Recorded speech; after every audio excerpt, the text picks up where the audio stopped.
Pour ceux qui ne me connaissent pas, moi je m'appelle Pierre-Étienne Drolet, je suis biologiste au Cobali, je suis coordonnateur de projet. Il y a des membres de mon équipe aussi qui sont là, Benoît, Marie, Marie-Ève qui sont avec nous aujourd'hui. Benoît va m'aider pour la technique. Il va y avoir une petite portion qui va être, j'allais dire son et lumière, mais c'est pas vrai, mais on va mettre des chants d'amphibiens au travers, fait que vous allez pouvoir aussi entendre, ça ressemble à quoi, les sons de nos régions, surtout à ce temps-ci de l'année, ça commence.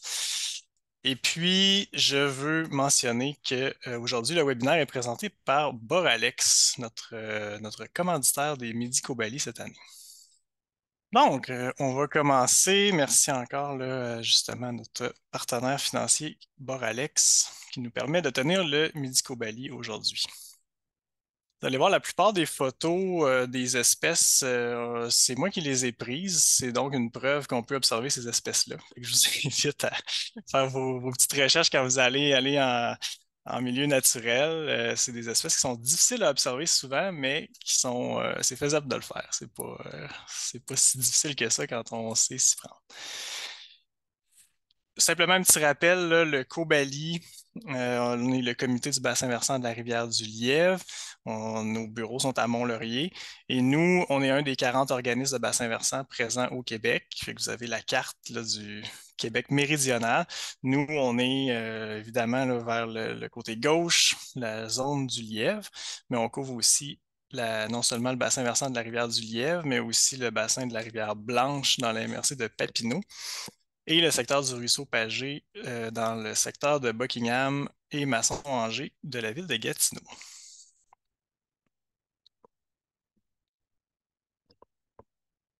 Donc, on est une équipe, présentement, on est 6, fait qu'il ne faut pas hésiter là, à nous interpeller si vous avez des questions ou si vous avez des idées de projet, besoin de soutien, besoin de sensibilisation ou de formation. On est toujours disponible là, toute l'année. On se fait toujours poser la question, êtes-vous ouvert à l'année? Oui, on est ouvert à l'année. Vous pouvez nous poser des questions, même quand les cours d'eau sont gelés. On est toujours là pour vous soutenir dans vos projets. Alors, on commence. Aujourd'hui, le thème, c'est les amphibiens principalement. Fait qu'on va voir quelques petites notions d'herpétologie. Fait que l'herpétologie, c'est la science des amphibiens et des reptiles. On a tendance à mettre ces deux familles d'animaux-là ensemble, mais c'est deux choses quand même très distinctes. Donc, on a d'un côté les reptiles. Au Québec, les reptiles, c'est les couleuvres et les tortues, en gros. Et puis, il y a les amphibiens. Euh, on va voir les deux types d'amphibiens qu'on a au Québec, qui sont les anoures et les urodèles. Fait qu'on on va expliquer ça plus en détail tout à l'heure. Mais en gros, qu'est-ce que c'est qu'un amphibien? Ben, premièrement, c'est des animaux qui ont quatre membres, hein, comme nous finalement, là, deux pattes d'en avant et deux pattes d'en arrière. Ce sont des animaux qui ont la peau lisse, c'est-à-dire que ça n'a pas d'écailles. Les gens, des fois, confondent un lézard avec une salamandre, par exemple. La différence, c'est qu'un lézard a des écailles, alors qu'une salamandre, on va le voir, là, ça a la peau vraiment lisse. Et la peau est perméable aux échanges, c'est-à-dire que en général, les amphibiens sont capables, dans une certaine mesure, de respirer par la peau. C'est un trait de caractère de ces espèces-là. Et c'est aussi ce qui fait que non seulement ils peuvent respirer par la peau, mais aussi vont être très sensibles à la pollution, étant donné que leur peau est un peu comme un poumon, hein. C'est une interface qui est faite pour être perméable avec leur milieu. Donc, nécessairement, s'il y a des polluants, ben, ça va affecter davantage ces espèces-là que la plupart des autres espèces, comme les mammifères, qui ont, par exemple, une peau là, très imperméable, si on veut. Les amphibiens pondent des œufs mous, sans coquille, contrairement encore là aux tortues ou à la plupart des espèces de couleuvres. Il faut toujours que les œufs restent humides. Comme d'ailleurs la peau en général, la plupart des amphibiens, ils vont chercher à garder leur peau humide. Ce sont des espèces qui ont des stades très marqué entre le juvénile et l'adulte la plupart du temps. Tout le monde connaît les têtards là, de grenouilles. Fait qu'en général, on a l'œuf, le juvénile qui est une larve. Dans le cas des grenouilles, c'est des têtards, là, mais ça ressemble toujours un peu à- au stade tétard. Et puis ensuite, on a l'adulte qui est d'une forme souvent différente et pas toujours aquatique. La plupart du temps, les larves vont être aquatiques, mais chez certaines espèces, l'adulte peut très bien être terrestre. Et puis, ce sont des animaux dits à sang froid. Plus scientifiquement, là, on dit que ce sont des ectothermes, c'est-à-dire que la température ambiante est très importante pour ces espèces-là, puisque ne sont pas capables de garder leur température au même degré comme nous. Nous autres, les humains, on a toujours la même température interne, mais chez les amphibiens, s'il fait -30, c'est la mort, là. On peut pas. Bon, il y a une adaptation à la température qui se fait pour l'hiver, mais il n'y a pas de régulation de la température interne. Donc, il faut qu'ils s'adaptent à la température ambiante. Et donc, dans nos régions, ben, c'est des espèces qui vont hiberner, qui vont avoir une stratégie de dormance là, pour passer au travers de l'hiver. Les amphibiens, ben, si on cherche un peu à voir l'évolution, ce qui est intéressant, c'est que c'est une transition finalement entre les poissons et les organismes vertébrés, donc qui sont à l'extérieur de l'eau. C'est les premiers qui ont sorti de l'eau, en bon français, là, chez les organismes vertébrés. Fait qu'on on est passé d'un stade poisson vers des animaux qui ont une adaptation pour être à l'extérieur de l'eau. Puis je vous ai mis ici, je ne sais pas s'il y en a qui sont allés en Gaspésie, là, mais il y a un parc national, le parc national de Miguacha, où on a parmi les meilleurs fossiles au monde de cette transition-là entre le poisson et l'amphibien. C'est un poisson qui commençait à s'adapter, à avoir des pattes, puis un système respiratoire qui lui permet de vivre en dehors de l'eau. Donc, c'est une petite aparté, mais en termes d'évolution, les amphibiens sont nos ancêtres en quelque sorte, puisque les mammifères, finalement, descendent des amphibiens. Alors, on va aller voir les espèces qu'on a. Au Québec, on a toujours tendance à dire, ah, c'est une grenouille. Oui, mais laquelle? Il y en a plusieurs. Fait qu'on va voir un peu la biodiversité de nos régions. Au Québec, il y en a plus que ça, mais là, j'ai vraiment fait une sélection de ce qui se retrouve dans le bassin versant de la rivière du Lièvre et de la Blanche, donc sur le territoire du Cobali. On va les passer une par une. Puis vous allez voir que peut-être qu'il y en a plus qu'on pense, puis ça vaut la peine des fois de porter attention pour bien les identifier. C'est plus complexe qu'il n'y paraît. Alors, on commence par la classique grenouille ordinaire, comme diraient des gens dans ma famille. Fait que la grenouille verte, grenouille bien simple. C'est quoi ses caractéristiques? Ben, en gros, on voit qu'il y a des plis dorsaux-latéraux qu'on appelle. Donc, c'est comme une espèce de repli de chaque côté du dos. Et puis, les pattes sont si vous regardez le patron des taches sur ces pattes, là, une fois qu'elles sont repliées, ça a tendance à former plutôt des lignes, comme si on avait des stries qui traversent les pattes repliées. Donc, on a un patron plutôt strié avec des plis dorsaux latéraux. La grenouille verte, c'est une grenouille qui peut atteindre quand même une taille assez appréciable. Il peut en avoir des très grosses, d'où le fait aussi qu'on peut la confondre avec le wawaron, dont on va parler un petit peu plus tard. On pourrait y aller, Benoît, peut-être avec le chant. Tout le monde a déjà entendu ça. C'est l'élastique.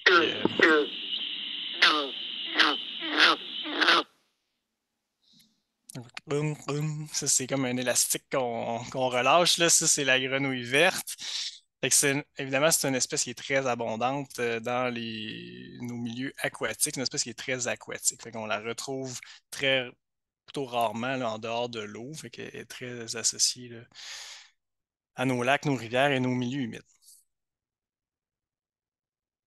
Mais attention, il y a une autre espèce qui lui ressemble beaucoup. qui est aussi très abondante dans nos régions, qui est la grenouille du Nord.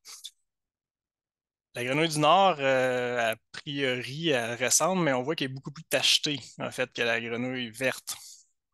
Le patron sur ses jambes, c'est pas des stries, c'est vraiment des mouchetures. Puis, elle a tendance, c'est ça, à avoir une forme plus camouflage, si on veut, comme patron. Puis, vous voyez qu'il n'y a pas de plis ou très peu sur le dos. Donc, il n'y a pas l'espèce de petit repli là, de chaque côté du dos. Fait que c'est que c'est deux espèces qui se ressemblent beaucoup, puis sont très communes là, dans nos lacs, nos plans d'eau dans la région. Deux espèces différentes. Puis au son aussi. Tout le monde a déjà entendu ça, ou pratiquement, là. Mais là, on voit la différence. Benoît, si tu peux y aller.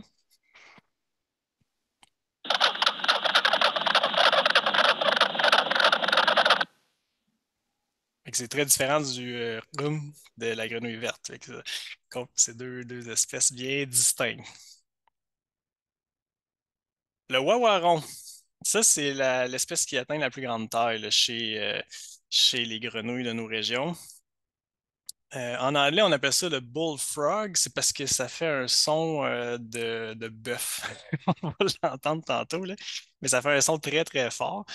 Et le wawaron, c'est une espèce très vorace qui peut s'attaquer à des canetons, à des espèces même plus grosses que lui. Il est assez réputé pour ça, d'être assez vorace, puis de très grande taille. Par contre,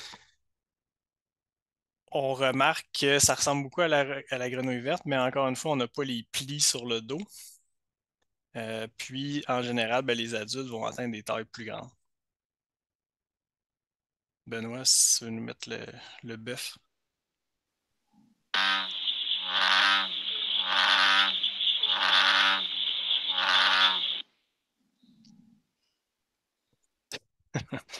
Donc, le wawaron, bullfrog en anglais.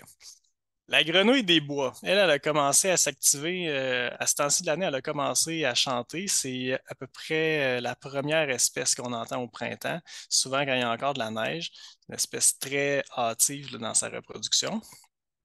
Très facile à identifier parce que c'est la seule qui a un masque noir comme ça. Puis, elle est plutôt grise, qui peut aller jusqu'au rougeâtre, là, comme sur la photo ici, mais elle n'a pas du tout de vert. Donc, c'est une espèce grise avec toujours le masque noir. Et elle se reproduit à ce temps-ci de l'année, souvent dans des petits étangs temporaires en forêt. Puis c'est l'espèce la plus forestière, là, ça le dit, la grenouille des bois. Fait qu'on peut l'observer assez loin d'un cours d'eau, là. Durant l'été, elle va plutôt être forestière, cette espèce-là, mais elle se reproduit toujours dans l'eau. Benoît.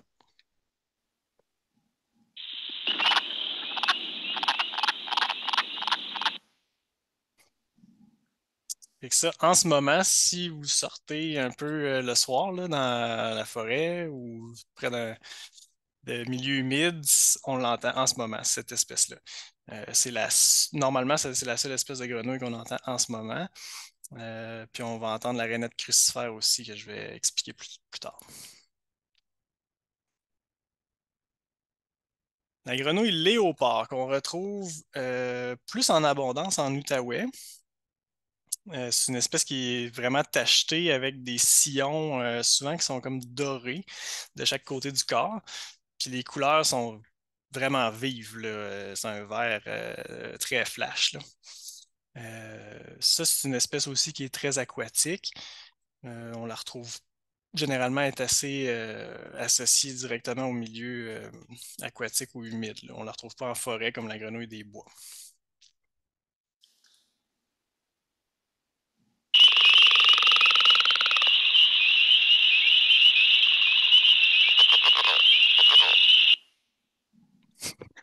On entend le bruit de fond de la rainette, là. On y arrive, mais donc c'était la grenouille léopard. Et puis, la grenouille des marais, ça, c'est une grenouille nettement spéciale parce que présentement, elle a un statut, elle est susceptible d'être désignée menacée ou vulnérable au Québec. Fait que c'est une espèce qui est vraiment plus rare. Elle a un habitat aussi un petit peu plus spécifique, c'est-à-dire qu'elle apprécie les étangs de castor ou les étangs ou les petits lacs, mais plus de montagne. Fait qu'on la retrouve dans des secteurs un petit peu où le relief est un peu plus accidenté et non pas dans des grands plans d'eau comme des lacs ou des grandes rivières. Et un peu comme la grenouille des bois, ben celle-là est un petit peu plus terrestre aussi. Même si la reproduction se fait toujours dans l'eau là, pour la ponte des œufs.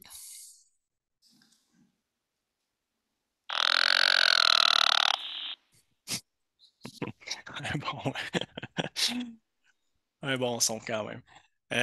Personnellement, je l'ai vu seulement à une reprise jusqu'à présent. C'était à Lac des Écorces. C'est une espèce qui est très peu signalée, de sorte que si vous en voyez, ben, c'est une bonne idée de la signaler. Justement, on va en reparler plus tard. Comment on peut la reconnaître, celle-là? Ben, en général, sa coloration est, c'est pas tous les individus, mais souvent la coloration est un petit peu plus brique. Donc, elle est un peu plus brune avec des taches rougeâtres, comme vous voyez. Puis, c'est toujours aligné en deux rangées de taches sur le dos, deux rangées parallèles. Et puis, si on regarde la photo d'après, on voit que l'intérieur des cuisses est jaune flash, jaune-orange. Fait que on a deux rangées de taches. Un peu, on dit souvent que ça ressemble un peu à des briques, là, comme du pavé uni, là, parce que c'est assez rectangulaire, là, la forme des taches. Puis on a le jaune là, caractéristique entre les cuisses.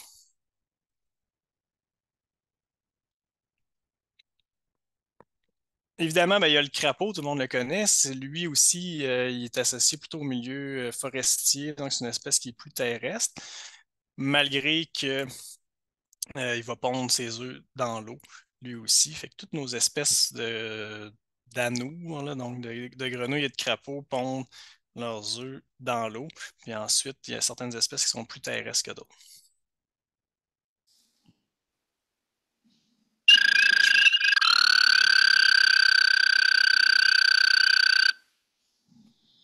Le crapaud est un peu plus estival, comme la grenouille verte. Ça fait un bruit de fond le soir, comme un grand bruit de fond, là. C'est très caractéristique l'été. Au début de l'été, on commence à entendre là, la chorale des crapauds euh, qui font un beau bruit de fond là, très estival. Là. Moi, je trouve que c'est associé au début de l'été, en tout cas, là, le son du crapaud. Donc, on l'entend bien. Je pouvais pas, comme c'est l'heure du lunch, je pouvais pas m'empêcher là, de montrer une photo d'un pauvre crapaud pas chanceux que j'ai croisé sur ma route. Quand on parle de prédateurs, là, vous voyez que la couleuvre, c'est un prédateur assez important justement des crapauds et des grenouilles en général dans nos régions. C'est parmi les prédateurs les plus répandus pour nos pauvres crapauds et grenouilles. Ce qui m'amène aux rainettes. Alors, qu'est-ce qu'une une rainette par rapport à une grenouille?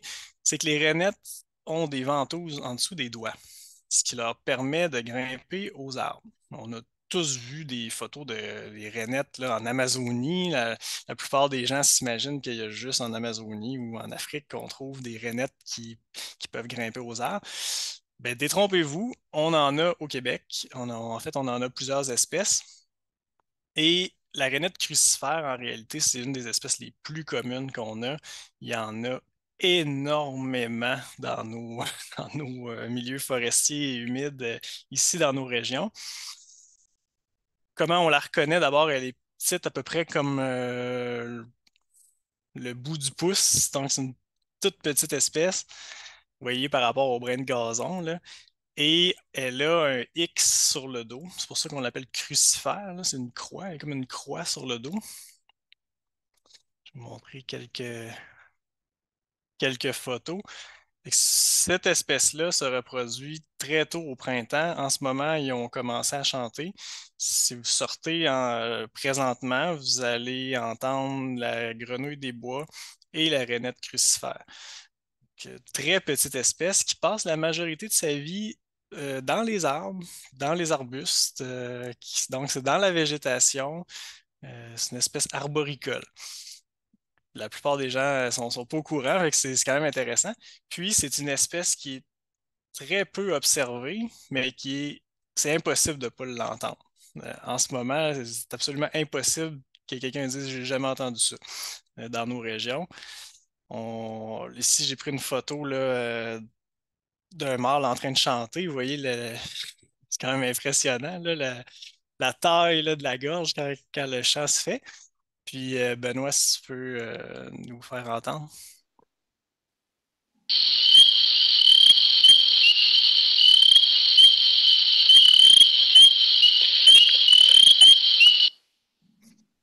Fait que si vous sortez ce soir, vous allez entendre probablement le bip, bip, bip, bip, bip, bip. Ça fait, des fois, c'est assourdissant, là.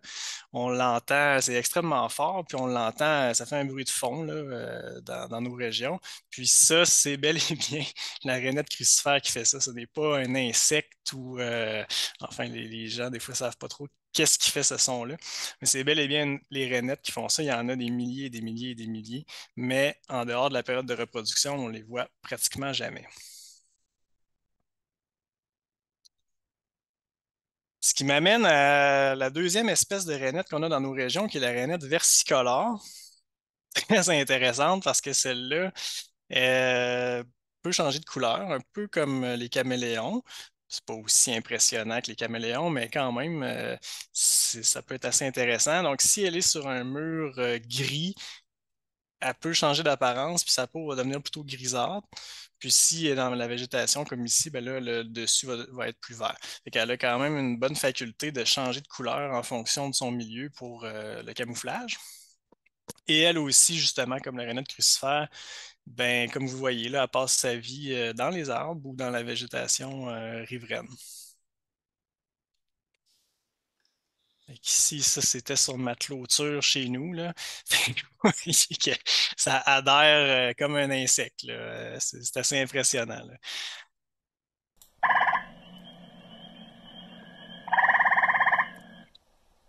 Souvent, les adultes vont avoir aussi l'intérieur des cuisses jaunes. La peau est un peu plus rugueuse. Sur des feuilles, la texture est vraiment, ça imite vraiment bien là, soit l'écorce ou la feuille. Est-ce qu'il y avait des questions rapides pour les grenouilles avant qu'on passe aux salamandres? Ça va? Donc, ah oui, il y avait un point que je voulais mentionner. Tantôt, je parlais que la plupart des amphibiens ben, en fait, tous les amphibiens vont se trouver des techniques là, pour passer l'hiver. Mais je peux pas passer sous silence quand même que certaines espèces vont geler totalement. Puis les championnes de ça, en fait, c'est la grenouille des bois et la rainette crucifère. C'est deux espèces qui vont, quand l'hiver arrive, là, vont aller, oui, se cacher un peu en dessous des feuilles ou en dessous d'un tronc, mais ils vont geler carrément. Ils ont la faculté, leurs cellules produisent un petit antigel qui leur permet de ne pas mourir, mais elles sont complètement gelées comme un popsicle. On pourrait les casser en deux, là. Euh, c'est la mort clinique, là. Le cœur bat plus, il n'y a plus de respiration, puis là, ils vont passer l'hiver comme ça pendant plusieurs mois. Et puis au printemps, ben, ils vont dégeler carrément, puis le cœur se remet à fonctionner, puis là, c'est reparti. C'est quand même une faculté assez surprenante et intéressante là, de certaines espèces qui ont cette adaptation-là poussée à l'extrême là, de pouvoir geler complètement. Mais la plupart des espèces vont plutôt aller s'enfouir dans le fond de l'eau. Fait que si on prend l'exemple de la grenouille verte, là, elle va aller là, dans le fond d'un étang, d'un cours d'eau, un petit peu dans la boue, puis elle va respirer donc par la peau, va réduire son métabolisme beaucoup et va passer l'hiver dans le fond d'un cours d'eau comme ça. En dépit du fait que c'est une espèce qui a des poumons comme nous, elle va quand même réussir à respirer, mais par la peau. Pierre, tu avais une question? Oui, j'avais un chien, un teckel, puis il courait après il courait pas, il courait alentour. Je pense que c'était une grenouille ou un crapaud. Il s'est mis ça dans la bouche. Et je pense pas qu'il voulait le mordre vraiment. J'ai l'impression que le crapaud, la grenouille a sécrété quelque chose. Il a écumé pendant 5 minutes après, il en bavait. Mettons, ça n'a pas l'air très, très, très bon. Ils ont une faculté de pouvoir se défendre comme ça. On a-tu des grenouilles qui se défendent comme ça? Ben, le crapaud. Le Ouais. crapaud, oui, il y a un certain, avec les verrues, là.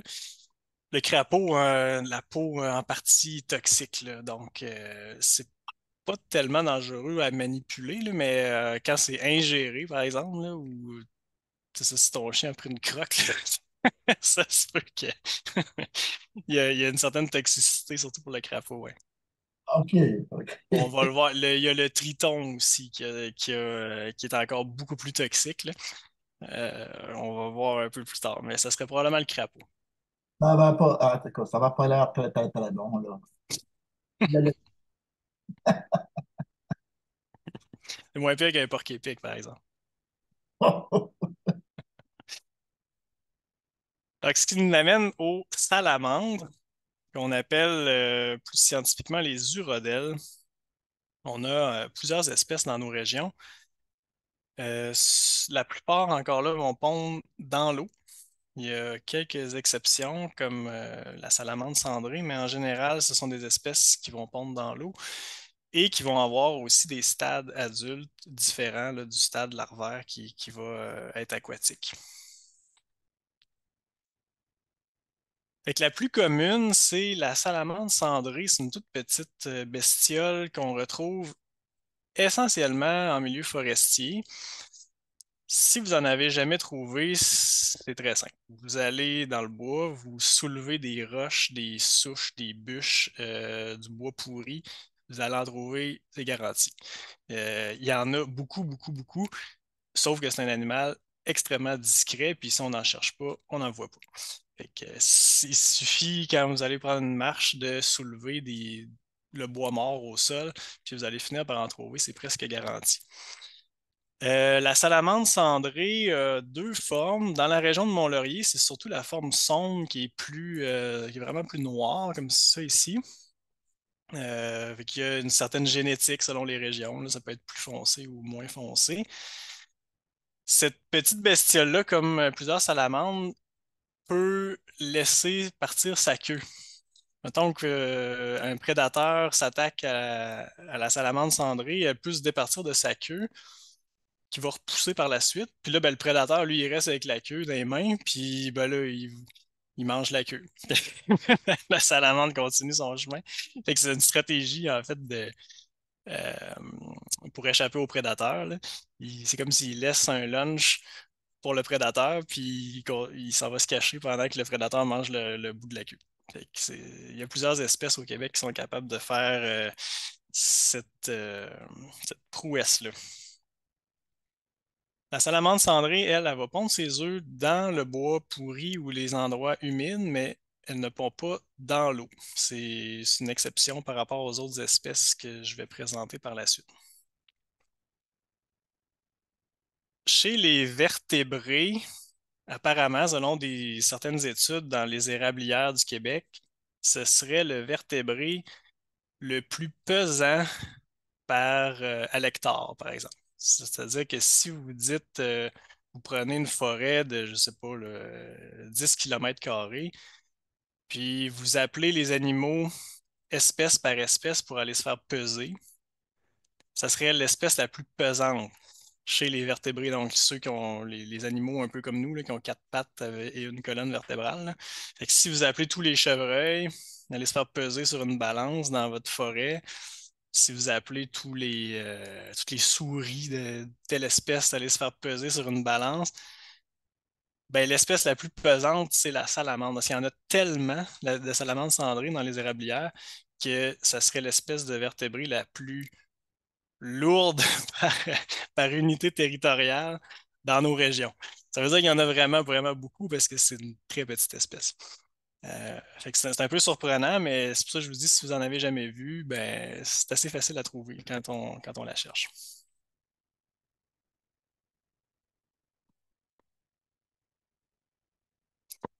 Ensuite, la salamandre à deux lignes. Ça, on l'appelle aussi la salamandre de ruisseau.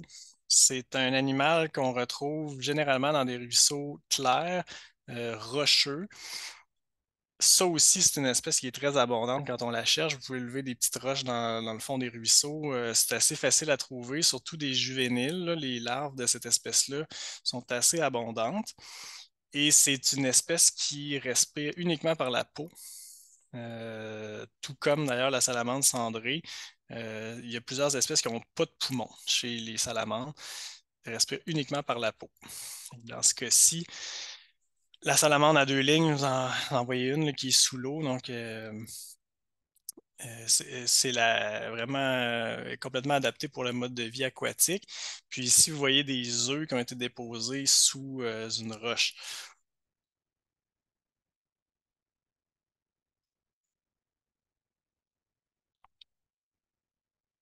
Ensuite, il y a la salamandre à point bleu, beaucoup plus grosse.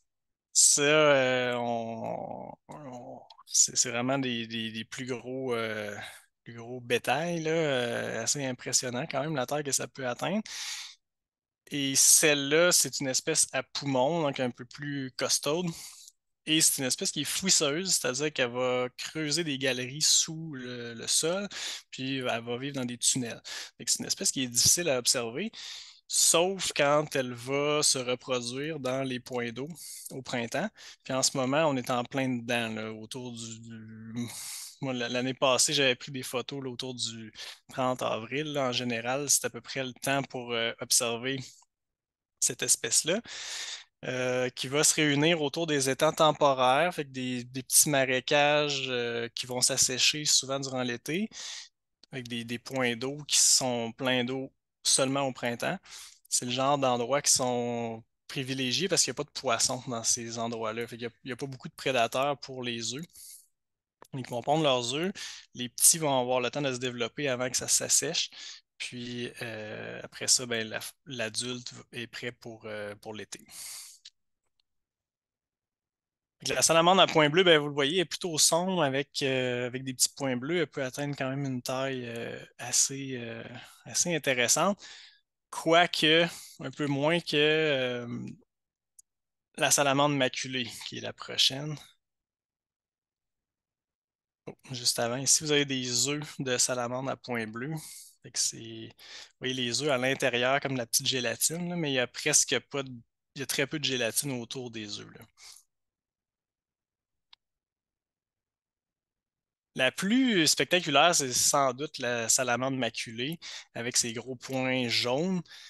Parfois, il y a des gens qui la trouvent quand dans la corde de bois, là. Des fois, c'est des espèces qui vont aller se réfugier sous le bois dans la forêt. Elle aussi, c'est une espèce fouisseuse donc, qui va s'enterrer dans des tunnels sous terre. Mais au printemps, à ce temps-ci de l'année, est assez facile à observer. Vous voyez, ça, c'est l'année passée que j'ai pris cette photo-là. Ça a l'air, on dirait qu'elle est dans un chemin, mais en fait, il y a de l'eau, là. Parce que l'eau est très claire. Elle est dans l'eau, mais vous voyez quand même que c'est une espèce assez impressionnante à voir.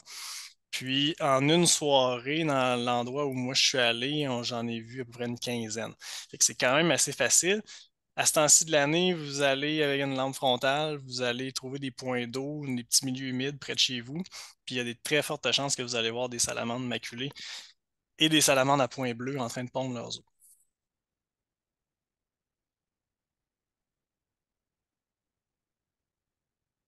Celle-là aussi, là, la salamandre maculée, elle a des poumons. Donc, elle est plus costaud, elle peut atteindre presque 30 centimètres de long, et c'est quand même du gros bétail, là.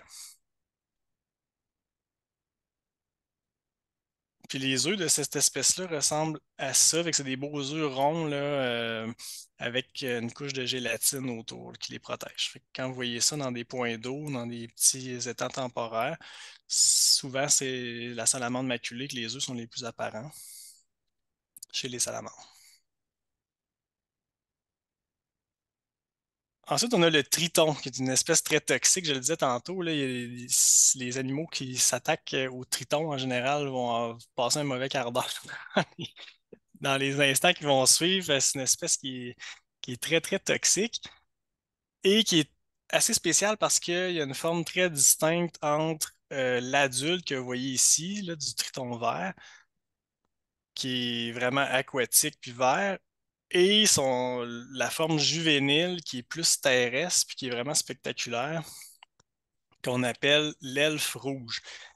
Ça, c'est assez impressionnant. Ça a l'air d'une jujube, là. C'est orange flash.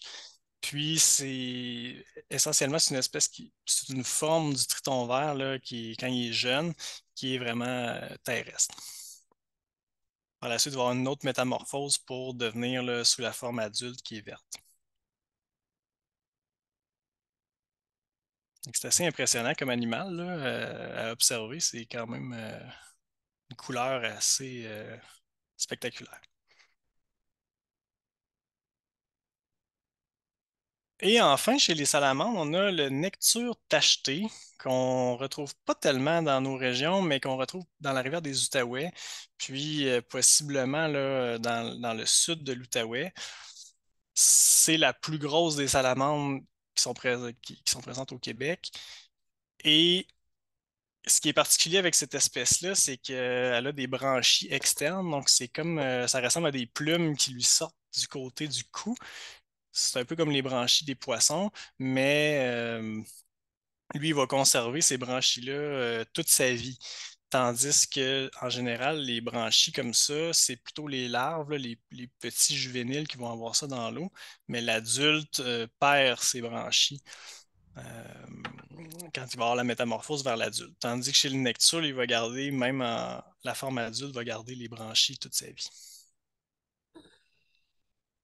C'est une espèce qui, en général, les gens la voient dans la région de Montréal, puis en Outaouais, à la pêche sur glace, parce que ça a tendance à mordre à l'hameçon. Puis, bah, fait que c'est assez surprenant quand tu sors ça. Tu t'attends à prendre un poisson, puis tu sors un nectar. C'est un peu surprenant. Vous voyez que ça ressemble un peu à une anguille, là. Il y a une queue qui est faite pour la nage. Puis, on voit les branchies rouges là, qui sortent sur le côté du cou.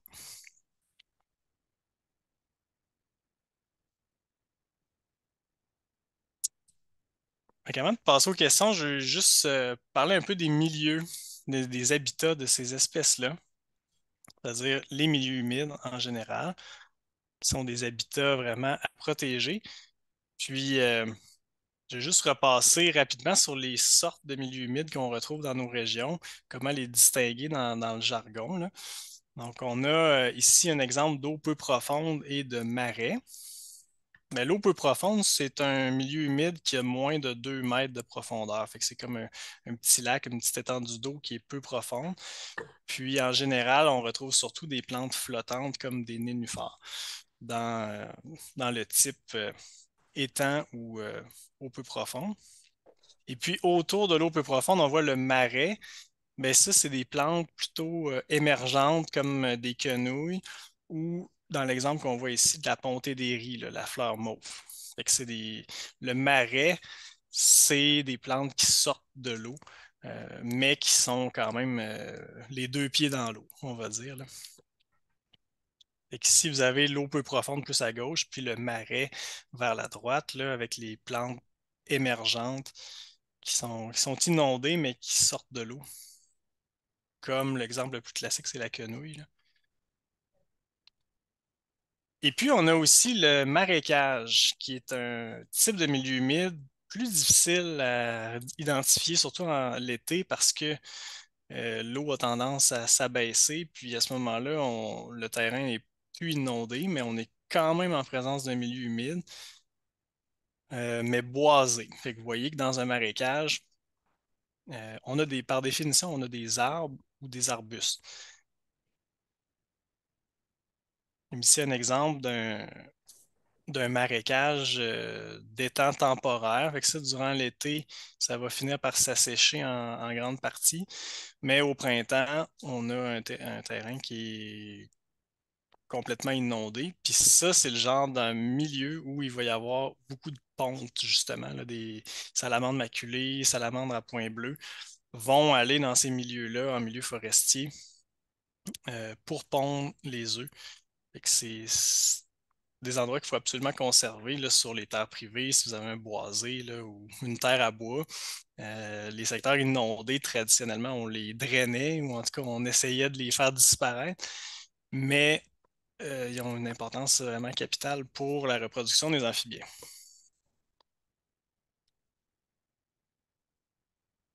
Un autre exemple de marécage, quand on voit là, des feuilles noires, des petites dépressions noires comme ça dans la forêt, en général, c'est qu'on est dans un milieu humide, donc de type marécage.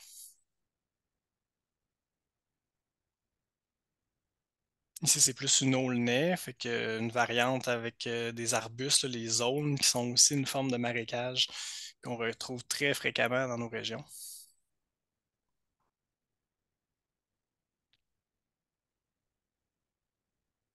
Fait que ça, là, si vous cherchez à ce temps-ci de l'année, là, justement de la salamandre maculée, la salamandre à points bleus, ça, ce genre de trou d'eau-là, là, temporaire, ça peut être un bon endroit à chercher, là. C'est le genre d'endroit qui est affectionné là, pour pondre les œufs de plusieurs espèces. Et puis le dernier type de milieu humide, ben, c'est la tourbière. La tourbière, on la reconnaît parce qu'il y a justement une accumulation de tourbe. Fait que la tourbe, c'est de la matière organique, fait que c'est de la matière végétale qui se décompose, mais très lentement, puis qui finit par s'accumuler au fil du temps. Fait il y a plusieurs types de tourbières, de façon plus pointue, mais souvent on la retrouve au bord des cours d'eau, puis quand on marche là-dessus, c'est comme une végétation qui flotte, hein. On a l'impression d'être sur des îles flottantes ou une éponge, là. Fait que-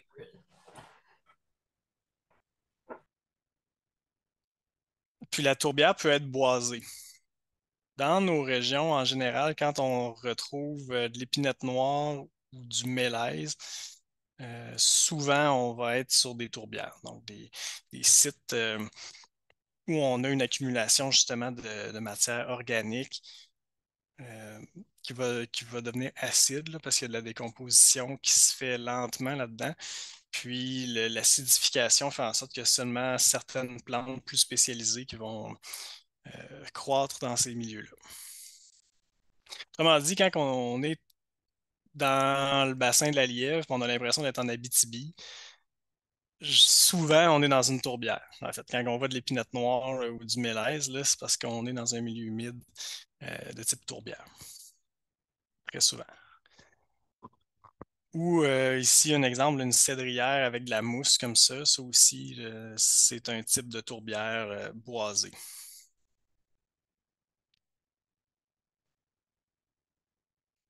Puis enfin, dans les exemples un peu plus extrêmes, on a la tourbière, comme vous voyez ici, une tourbière ouverte où on a à ce moment-là vraiment de la mousse. On appelle ça de la sphaigne, là, des mousses qui sont adaptées à des conditions plus acides. Puis là, ben, ça peut donner des palettes de rouge, de vert, en tout cas de couleurs assez intéressantes. Ici, c'est la tourbière des Caries dans le coin de Sainte-Anne-du-Lac. Fait qu'à ce moment-là, quand ça devient très pauvre comme milieu, ça devient une tourbière ouverte où il n'y a plus d'arbres.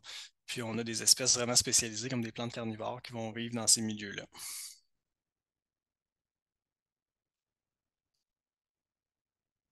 Fait que pour terminer sur quelques menaces, en haut à droite, j'ai mis un exemple d'un étang temporaire dans un marécage. Fait qu'il faut essayer de conserver ce genre de milieu-là sur le territoire forestier. En général, c'est des milieux qui ont été négligés ou en tout cas, on considérait que c'était pas vraiment des milieux d'intérêt dans le milieu forestier, donc on les drainait pour augmenter la productivité, pour faire du bois, donc des meilleurs arbres. Puis souvent, ça a des petites superficies, puis on a tendance justement à sous-estimer l'importance de ces milieux-là sur le territoire, étant donné que les superficies sont moindres, on dit ah, c'est juste un trou d'eau. Mais finalement, les gens, à force de remblayer ces milieux-là ou de les drainer, ben, on en arrive à un effet cumulatif sur le territoire. Puis souvent, ben, c'est des milieux qui étaient plutôt considérés comme forestiers parce qu'il y a des arbres là-dedans. Donc, on allait récolter le bois sans nécessairement considérer que c'était un milieu humide. Fait que, dans ces cas-ci, on peut, si on veut faire de la coupe forestière dans ce genre de milieu-là, ben, on peut y aller l'hiver quand le sol est gelé. Ça évite justement d'arriver avec de la machinerie là, dans des milieux qui sont gorgés d'eau comme ça. Puis bien sûr, ben, tout le littoral, c'est-à-dire les endroits où les cours d'eau ou les rivières vont inonder naturellement au printemps, euh, ben, il faut essayer de garder ça le moins artificialisé possible. J'ai mis quelques exemples là, de ce qui était sans doute autrefois des habitats pour des amphibiens ou d'autres animaux qui ont été artificialisés, tout ce qui s'appelle enrochement. Ben, il faut essayer de limiter ça le plus possible, de sorte qu'on conserve une naturalité, puis des secteurs où les amphibiens vont pouvoir se reproduire, puis aussi se déplacer d'un secteur à l'autre.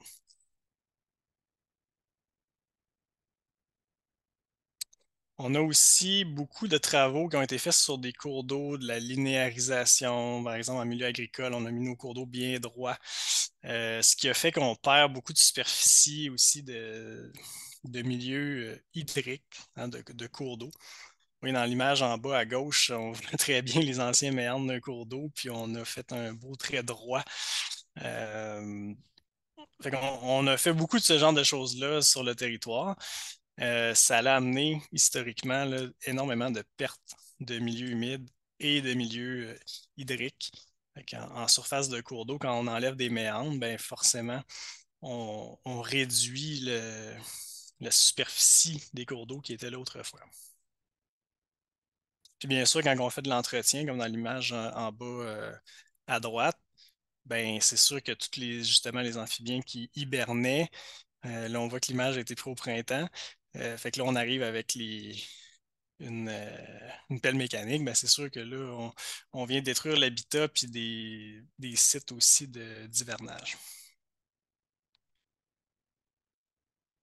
La pollution, puis notamment dans le cas des neiges usées et des sels de voirie, c'est sûr que en milieu urbain, puis avec le milieu routier, ben, on l'a dit tout à l'heure, les amphibiens ont une peau qui est très perméable et donc sont des espèces qui sont plus sensibles que les autres en général à tout ce qui est la pollution. Puis c'est le cas aussi des œufs. Bien entendu, comme les œufs n'ont pas de coquille, un peu comme les poissons, c'est sûr que le transfert de pollution est presque instantané. Euh, Fait sont très sensibles à tout ce qui peut se retrouver là, dans les cours d'eau et qui passe aussi par les fossés routiers souvent. Et puis enfin, ben, il y a la mortalité qui est liée aux chemins, puis dans nos régions aussi, je dirais les chemins de quad, parce qu'il y en a beaucoup. Tous les petits chemins forestiers, comme on voit en bas à droite, on voit ça, c'est euh, un chemin bien emprunté là, par les quadistes, mais on voit qu'en fait, c'est dans un marécage. Fait que là-dedans, il y a des œufs, les amphibiens vont pondre des œufs, mais finalement, ben, il y a toujours le passage de la circulation des quads là-dedans. Donc, c'est des empiètements sur des milieux humides là, qui viennent compromettre la survie. Puis, il y a des secteurs aussi où les amphibiens vont passer d'un point d'eau à l'autre par les chemins. Donc ça, souvent, on va voir ça la nuit, quand il y a des nuits pluvieuses, là, on voit que le chemin est plein de grenouilles. Là. Fait que c'est sûr que la mortalité routière, c'est un enjeu, un peu comme les tortues d'ailleurs. Là. C'est un enjeu quand même important quand le territoire est fragmenté par des emprises routières.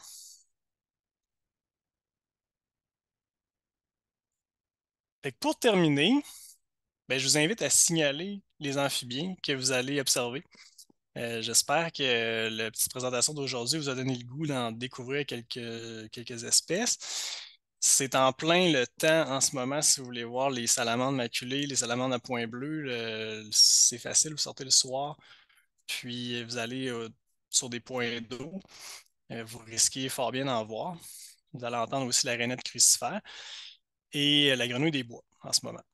Fait que si vous observez des espèces, vous pouvez faire des signalements pour n'importe quelle espèce d'amphibien à l'Atlas des amphibiens et reptiles du Québec. Ça, c'est une plateforme qui permet de faire des signalements pour mettre à jour l'étendue de la répartition de ces espèces-là sur le territoire québécois. Et puis, plus spécifiquement, si c'est des espèces en péril ou en statut précaire, comme la grenouille des marais, bien là, vous pouvez la signaler aussi au Centre de données sur le patrimoine naturel du Québec, le CDPNQ. Lorsqu'elles ont un statut de conservation au Québec, vous pouvez rapporter le signalement à cet organisme-là, qui en fait, c'est le ministère de l'Environnement qui gère ça. C'est deux plateformes, une plus générale pour toutes les espèces et une plus spécifique pour les espèces à statut. Je vous invite à aller découvrir les espèces qu'on a dans la région, à essayer de les différencier et puis les signaler pour faire avancer la science par les citoyens. Alors, ben, je vous remercie d'avoir été là. S'il y en a qui ont des questions, ça va me faire plaisir de répondre. Et je remercie encore une fois notre partenaire Boralex pour le webinaire de ce midi. S'il y en a qui avaient des questions? Il y avait une question dans le chat de Normand Latreille. Quel est l'apport à l'écosystème, s'il y a lieu, des grenouilles et des salamandres? Ben, l'apport, c'est sûr qu'en question chaîne alimentaire, tout ce qui est les œufs, les larves, entre autres, là, les jeunes, ça, les poissons vont raffoler de ça quand c'est pondu en lac, par exemple, là, les œufs de grenouilles vertes, crapauds, etc. Puis les salamandres aussi sont des espèces bien prisées là, des poissons. Fait que ça fait partie, en tout cas dans un écosystème de lac, ça fait partie des proies quand même de base là, des poissons, je dirais. Entre autres. Mais là, à ça, on ajoute les hérons, les canards aussi qui mangent du poisson. Souvent, vont prendre aussi là, euh, ils vont pas dédaigner là, les amphibiens au passage. Là. Fait que, le grand héron, une bonne partie de son alimentation. Ça va être pas seulement du poisson, mais aussi les grenouilles et les salamandres.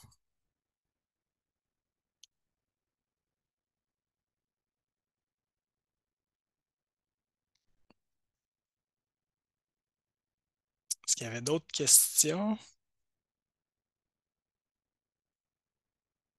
Est-ce qu'il y en a qui ont appris quelque chose aujourd'hui?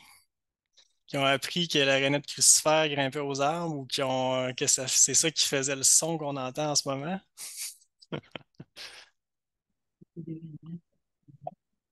Franchement, tu as ouvert la curiosité aussi. On découvre et ce que tu as dit à propos des salamandres et leur présence dans les bois. Ben, écoute, on n'en voit pas jamais. On voit le chevreuil, puis on dit bon. Mais il y a peut-être des centaines, des milliers qui nous entourent. Oui, c'est ça. Tu vas te sentir observé, Pierre. Mais non, c'est ça. C'est surtout les salamandres, c'est des animaux qu'on n'observe à peu près jamais. Puis pourtant, il y en a vraiment beaucoup. Puis si vous avez la chance, comme moi, d'avoir une soirée où tu sais, ça se passe, comme on dit, là, la reproduction, là, les salamandres maculées, les salamandres à points bleus. On pourra mettre, tu sais, Benoît pourra mettre là, sur notre Facebook là, des vidéos aussi là, qu'on avait déjà partagées. Mais tu sais, dans une mare, tu peux avoir une dizaine des fois de salamandres, là, des grosses, grosses salamandres qui sont là, puis sont faciles à observer. Là. Sauf que c'est ça, faut que tu prennes le temps d'aller voir ce phénomène-là, là, tu sais, dans dans la forêt ou sur les points d'eau. Là. Puis là, tu t'aperçois que, mon Dieu, mais il y en a beaucoup, tu sais, puis c'est des espèces qu'on ne voit jamais autrement. Il faut les chercher. Mais sont là. Ouais. Ma fille, elle a une piscine creusée chez elle et elle était toute surprise d'avoir dans ses filtreurs, ça arrive quelquefois en été, elle trouve des salamandres dedans. Vert. OK. peut-être pas idéal, là. Ben, tabarnouche, moi, je voyais ça comme une exception, mais là, je viens d'apprendre qu'il y en a beaucoup. Ben, elle a un petit, elle est à côté du parc de Oka.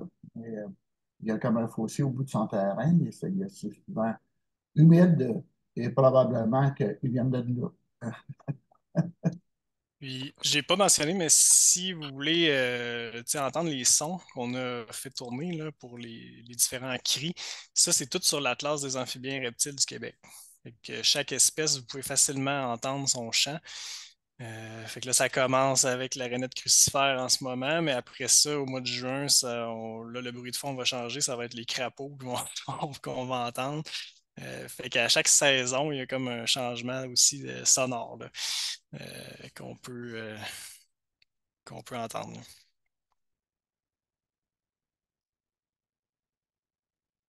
Bravo, bravo, Pierre-Étienne. C'est très, très intéressant. Merci.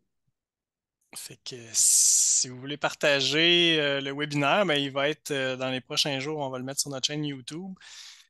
Puis on va essayer aussi de mettre sur Facebook là, d'autres vidéos, des photos là, de salamandres et de grenouilles. Fait que je vous invite à partager pour que le plus de monde connaisse un peu mieux notre biodiversité dans la région.